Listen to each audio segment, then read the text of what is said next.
Britain went for a really rough period during the 1970s. Having once been the most powerful country in the world, Britain was now falling behind rivals like America and Australia when it came to coal mining, for example. You know, the Americans and Australians could start mining coal in open mine pits for much cheaper and much quicker, and it was so much more accessible to do it there, more safe as well. At the same time, you've got people getting into unions in Britain and demanding more pay for certain professions that just aren't feasible and aren't profitable anymore. And this was happening not only with the miners, but people working in steel, people working in textiles, people working in shipbuilding. Britain, once having been the greatest steel producer in the world, you know, Germans gave us a bit of a run before World War One, but other than that, and maybe the Americans, but other than them, Britain was the greatest producer of steel. Come the freaking 1970s, you got places like Japan and Germany, which had actually rebuilt themselves after World War Two, just because we destroyed them so badly. They rebuilt themselves, and when they rebuilt themselves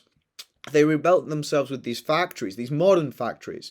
And by the time you get to the 70s, the British steel mines, and I'm not even kidding you, some of these British workers were working in 19th century steel mills, man. Have a look at what I'm showing you on the screen. Would you want to work in one of these? By the 70s, you'd get British steelmakers who can no longer compete with people like Germans and the Japanese. So, you know, Britain's looking around and it's going, we just can't go. I mean, the politicians anyway, the upper classes in Britain are looking around and saying, we just can't compete with this anymore. And Britain needed a radical change, much like I think Britain needs a radical change today.